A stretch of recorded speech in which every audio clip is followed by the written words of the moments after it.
नमस्कार दोस्तों, ज्ञान हब पर आपका स्वागत है। मैं रामकृष्ण मिश्रा आज आपसे यूक्रेन मुद्दे पर चर्चा करूंगा। जैसा कि आपने पिछली वीडियो में देखा होगा कि हमने बात की थी कि यूक्रेन और रूस के बीच संबंध कैसे हैं, युद्ध का मूल कारण क्या था, उसमें हमने बेसिकली ओवरव्यू देखा था और भारत की रणनीति कैसी होनी चाहिए या अमेरिका क्या रुख अपना रहा है। हम आज जो बात कर रहे हैं वो आपकी मुख्य परीक्षा के लिहाज से बहुत ही महत्वपूर्ण है, एक सामान्य जानकारी भी है एक तरीके से। हमारा जो मेन उद्देश्य इस वीडियो को ये है कि आपको बताया जाए कि आखिर रूस ने हमला क्यों किया, वो क्या कारण थे जिसके चलते रूस ने हमला किया। ये सारे कारण आपको पॉइंट टू पॉइंट पता होने चाहिए, क्योंकि मुख्य परीक्षा में यहाँ से प्रश्न आने की एक अति संभावना बनती है। इसी लिहाज से हम इसको लेके आए हैं वीडियो को। तो हम आज में हम जो बताना चाहते हैं वो ये कि हमला क्यों किया। तो पहला पॉइंट इसका ये बनता है, आपका नोट करते रहिए, आप लोगों को अच्छा रहेगा ताकि आप एग्जाम में लिख सकें। या आप इस वीडियो को 2-4 बार देख के भी अपना जो पॉइंट्स है रिमेंबर कर सकते हैं। तो पहला मेन कारण था इसमें नाटो का विस्तार। हमले के पीछे देखिए, लगातार नाटो विस्तार कर रहा है। ठीक है, 1991 सोवियत संघ के पतन के बाद से ही नाटो रूस को घेरने की कोशिश कर रहा है। आज यूक्रेन को शामिल करके नाटो रूस की सीमाओं तक पहुंचना चाहता था।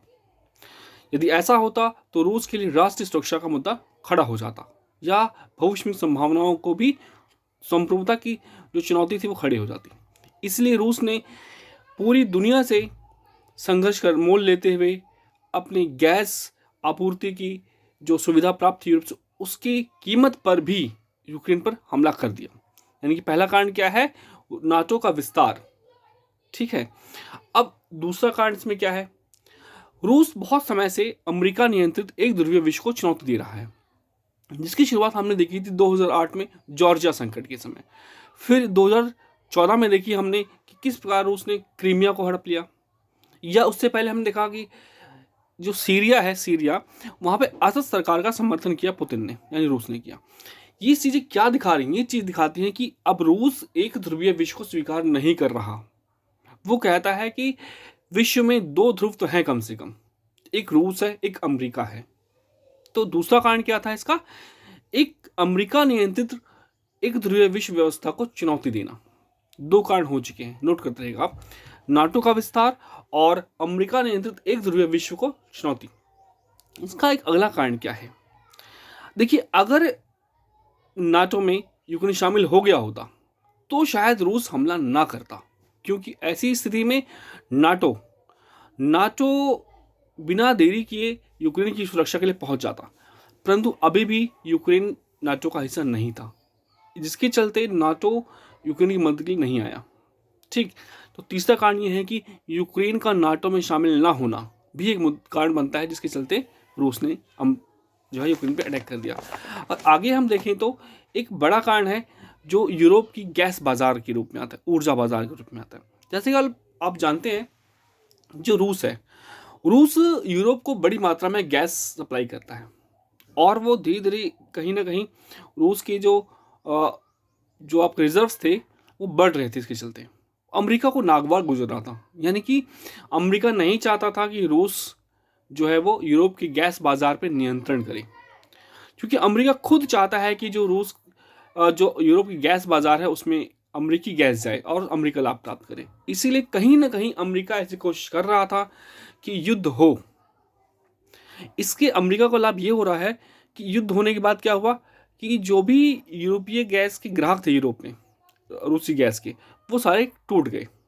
अब उसको एक अल्टरनेटिव विकल्प चाहिए और विकल्प अमेरिका उपलब्ध कराएगा अपनी गैस बेचकर। तो एक ये भी बहुत बड़ा कारण था।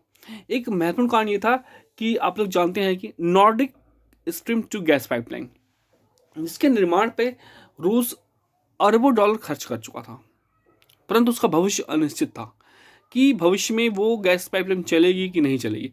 हालांकि जर्मनी इस गैस पाइपलाइन के पक्ष में था, परंतु और कोई भी देश खुलकर इसका पक्ष नहीं ले रहा था। ऐसे में रूस को ये संकट लग रहा था कि उसका बहुत बड़ा निवेश है जिसकी गारंटी नहीं दे रहा, और रूस बार बार कह रहा था कि इतने बड़े निवेश पर मुझे गारंटी चाहिए अपनी निवेश सुरक्षा की, लेकिन कोई सामने नहीं आ रहा था। तो इन सब कारणों के चलते क्या हुआ, रूस ने यूक्रेन पे हमला कर दिया।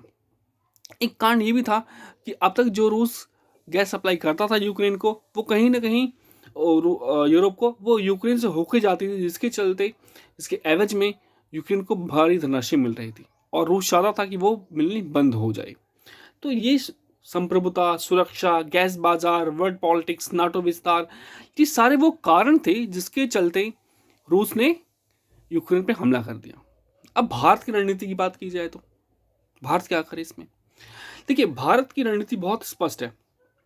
शांति की रणनीति है हमारी, कूटनिरपेक्षता की रणनीति है हमारी, किसी के आंतरिक मामले में हस्तक्षेप ना करने की रणनीति है हमारी। हम रूस को भी शांति के लिए बनाना चाहते हैं, यूक्रेन को भी शांति के लिए बनाना चाहते हैं, विश्व व्यवस्था को भी कहना चाहते हैं शांत रहें। यहाँ लोग कहते हैं भारत की रणनीति क्या होनी चाहिए। प्रश्न ये है कि जब अमेरिका और यूरोप के शक्तिशाली देश इस मुद्दे पर कुछ नहीं कर रहे, शांत बैठ गए, जिन्होंने वादा किया था कि यूक्रेन की हेल्प के लिए आएंगे, तो ऐसे में भारत अपने राष्ट्रीय हितों की परवाह क्यों ना करे? क्योंकि भारत के राष्ट्र तो यूरोप में जुड़े हैं, साथ ही रूस के साथ भी बहुत ही गहरे संबंध है हमारे, बहुत ही महत्वपूर्ण संबंध है हमारे। रक्षा संबंधों में हमारा रूस संबंध एक अतुलनीय स्थिति में है, सामरिक स्थिति में है। रक्षा संयुक्त निर्माण, विनिर्माण और उसका विपणन हम साथ साथ करते हैं। ब्रह्मोस का निर्माण हमने साथ में किया। चंद्रयान हमारा जो फर्स्ट था, संयुक्त मिशन था। हम ग्लानोस से मदद लेते हैं, उसकी जिसका नेविगेशन सिस्टम है, वो हमें रोबोटिक्स से मदद करता है, वो हमें पनडुब्बी निर्माण में मदद कर रहा है, वो हमें युद्धपोत बनाने में मदद करता है, वो हमें नैनो टेक्नोलॉजी में मदद करता है। शायद ही ऐसा कोई क्षेत्र हो जहाँ रूस हमारा मदद ना करता हो। एक और महत्वपूर्ण बात मैं बताना चाहूँगा, ये बात 1961 की है। 1961 में आयरलैंड एक प्रस्ताव लेके आया यूएन सिक्योरिटी काउंसिल के अंदर। उस प्रस्ताव में ये था कि जो भारत का कश्मीर का इलाका है, जम्मू कश्मीर का इलाका है, वो भारत से छीन कर पाकिस्तान को दे दिया जाए। सिक्योरिटी काउंसिल में वोटिंग चल रही थी। उस समय रूस ही वो सहयोगी देश था जिसने वीटो लगा के उस प्रस्ताव को गिरा दिया। नहीं तो ऐसी स्थिति भारत के समक्ष परिस्थित हो सकती थी जिसमें भारत का जो ये JNK का इलाका है वो हमसे छीनकर पाकिस्तान को देने की कोशिश होती। निश्चित रूप से हम संघर्ष करते, लेकिन ऐसी स्थिति में हमारे समझ संकट ये होता कि एक तरफ हम होते तो एक तरफ पूरा विश्व होता। लेकिन रूस ने हमें इस संकट से बचाया। यही नहीं, वर्ष 1971 में जब अमेरिका, चीन, पाकिस्तान का संयुक्त आक्रमण होने वाला था भारत पे, या ऐसी कार्रवाई होने वाली थी भारत पे जिसका जवाब देना भारत के लिए भारी था, ऐसी स्थिति में भारत ने सोवियत संघ से संधि करी, मैत्री की संधि। उस संधि का जो मूल प्रावधान था ये था, यदि सोवियत संघ पे आक्रमण होता है तो वो भारत पर आक्रमण समझा जाएगा और भारत सोवियत संघ की मदद करेगा। इसका दूसरा प्रावधान ये था कि यदि भारत पर आक्रमण होता है तो वो सोवियत संघ में आक्रमण समझा जाएगा और सोवियत संघ भारत की मदद करेगा। इसी एकमात्र संधि के चलते सोवियत संघ ने हमारी मदद की गारंटी ली और अमेरिका संधि के बाद तुरंत युद्ध से हट गया। चीन की हिम्मत नहीं हुई कि वो भारत पर कुछ दबाव डाल सके या कोई आक्रमण कर सके, और भारतीय सेनाओं ने शक्ति वाहिनी की मदद से बांग्लादेश का निर्माण किया और एक कूटनीतिक विजय प्राप्त करी, एक निश्चित विजय प्राप्त करी जो अतुलनीय है।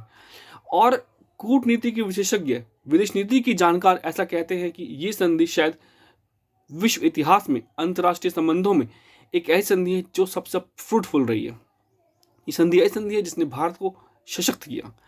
संधि ऐसी संधि है जो भारत से हमेशा खड़ी रही है। और पिछले वर्ष 2021 में इस संधि को 50 वर्ष हो गए और दोनों देशों ने इसके सतत रूप से पालन करने की जो है बात कही।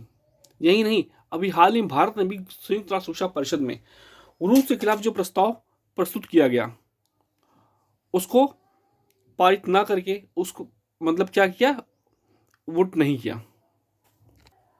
तो इस प्रकार स्पष्ट है कि भारत रूस संबंध बहुत ही घनिष्ठ हैं, लेकिन इस घनिष्ठता का एक और आशय भी कि हम विश्व शांति की चाहत में रहते हैं हमेशा।